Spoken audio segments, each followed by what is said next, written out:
Alhamdulillah, Allahu Akbar. Segala puji bagi Tuhan Yang Maha Esa. Hari ini kita berkumpul dalam suasana penuh keberkahan untuk membahas kabar yang selama ini menjadi doa di setiap sujud Bapak dan Ibu sekalian. Kapan gaji naik, kapan rapel cair? Pertanyaan-pertanyaan ini akhirnya menemukan muaranya. Penantian panjang. Para pahlawan birokrasi dari Sabang sampai Merauke. Kini berbuah manis, pemerintah secara resmi telah memberikan lampu hijau terkait sinkronisasi data anggaran untuk pembayaran selisih kenaikan gaji atau yang sering kita sebut sebagai rapel. Ini bukan sekedar kebijakan administratif, melainkan bentuk penghormatan negara terhadap keringat dan dedikasi Bapak dan Ibu yang telah mengabdi selama puluhan tahun demi tegaknya administrasi publik di Indonesia. Bagian 2, landasan hukum dan dinamika kebijakan. Mengapa proses ini memakan waktu? Kita harus memahami bahwa setiap rupiah yang keluar dari APBN harus memiliki landasan hukum yang kuat. Sejak diterbitkannya peraturan pemerintah, PP nomor 8 2024, fondasi kenaikan sebesar 12% bagi pensiunan telah diletakkan, namun memasuki tahun anggaran 2025 dan 2026, penyesuaian inflasi menjadi variabel penting. Negara harus memastikan bahwa dana sebesar triliunan rupiah ini tersedia di kas negara sebelum diinstruksikan ke PT, Taspen Persero dan PT Asabri. Proses birokrasi ini melibatkan Kementerian Pendayagunaan, Aparatur Negara dan Reformasi Birokrasi PNRB, Kementerian Keuangan, dan Sekretariat Negara. Kabar baiknya, di awal 2026 ini, seluruh instrumen regulasi tersebut telah sinkron, sehingga hambatan teknis yang terjadi di tahun sebelumnya kini telah terurai. Bagian 3, memahami mekanisme rapel. Banyak dari Bapak dan Ibu yang bertanya kenapa namanya rapel. Rapel adalah pembayaran sekaligus atas kekurangan gaji yang seharusnya diterima di bulan-bulan sebelumnya, namun tertunda karena masalah administrasi atau menunggu terbitnya aturan turunan. Contoh simulasi, jika kenaikan berlaku sejak Januari, namun aturan teknis baru selesai di bulan Maret, maka pada bulan April Bapak Ibu akan menerima gaji baru bulan April, selisih kekurangan bulan Januari, selisih bulan Februari, selisih bulan Maret. Inilah yang membuat saldo di rekening Bapak Ibu akan melonjak drastis pada saat pencairan. Rapel dilakukan, ini adalah uang hak Bapak Ibu yang disimpan sementara oleh negara dan kini siap dikembalikan secara utuh. Bagian 4, rincian estimasi nominal per golongan. Mari kita bedah secara mendalam. Berapa perkiraan nominal yang akan masuk ke kantong Bapak dan Ibu berdasarkan golongan ruang terakhir saat pensiun. 1, golongan I-Juru. Golongan ini biasanya terdiri dari lulusan SD hingga SMP, meski nominalnya paling dasar. Kenaikan 12% sangat terasa untuk menutup biaya kebutuhan pokok. Estimasi dari kisaran 1.050, 1.000 kini bisa mencapai 1020. 18.102 subuh, 20.02 golongan 2 pengatur. Golongan ini mencakup purna, bakti yang dulunya menjabat dengan latar belakang pendidikan SMA atau diploma. Estimasi nominal akan bergerak di angka 1.302. Pusema 4.803. Golongan terbelai penata. Bagi Bapak Ibu yang pensiun dengan pangkat penata, lulusan sarjana atau sederajat, kenaikan ini memberikan ruang nafas yang lebih lega. Estimasi, angka maksimal bisa menyentuh 4 tahun. Modudor 96. 2004 golongan IV pembina. Sebagai golongan tertinggi dalam struktur PNS, kenaikan 12% memberikan dampak.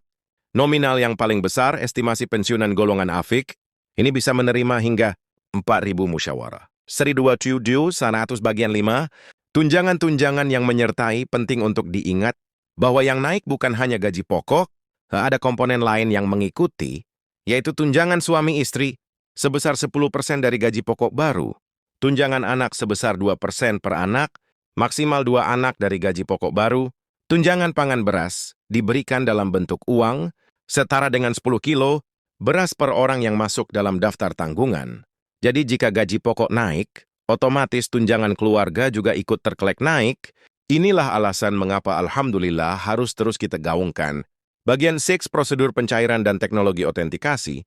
Bapak dan Ibu tidak perlu lagi mengantri panjang di kantor cabang Taspen. Seperti zaman dulu di era digital ini, berinstamewassanan proses melalui otentikasi digital.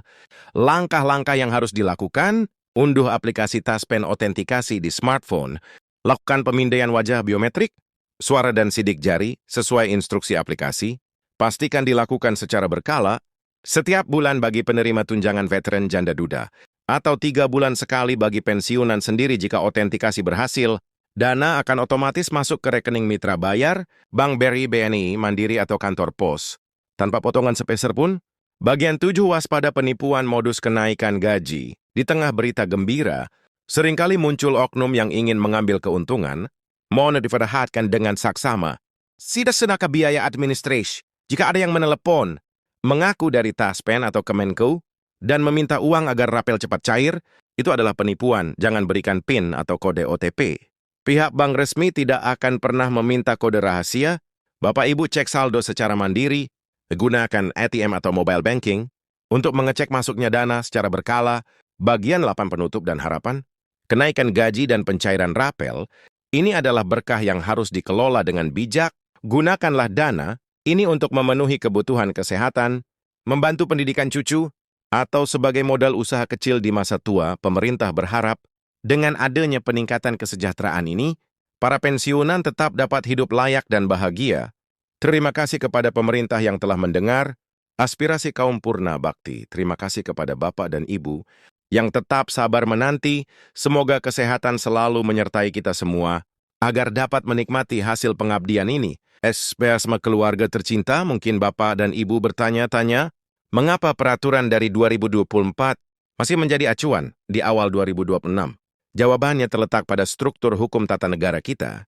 Peraturan pemerintah PP nomor 8 2024 adalah tonggak sejarah baru di mana gaji pensiunan, PNS Purnawirawan TNI, dan anggota Polri dinaikkan sebesar 12%. Hingga detik ini, Januari 2026. Peraturan tersebut tetap menjadi kitab suci bagi PT Taspen dalam menentukan nominal transfer bulanan. Meskipun ada isu-isu viral mengenai kenaikan tambahan di 2026, seperti wacana kenaikan 16% yang sempat ramai, di media sosial pemerintah melalui Kementerian Keuangan masih tidak melakukan kajian fiskal yang sangat hati-hati. Artinya pencairan yang terjadi sekarang adalah realisasi berkelanjutan dari ketetapan tersebut yang memastikan Bapak dan Ibu tetap menerima hak sesuai standar kesejahteraan terbaru.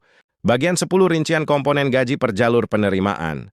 Penting bagi Bapak dan Ibu untuk mengetahui bahwa nominal yang masuk ke rekening bukan hanya seangka tunggal, melainkan akumulasi dari beberapa komponen. Mari kita bedah gaji pokok pensiun.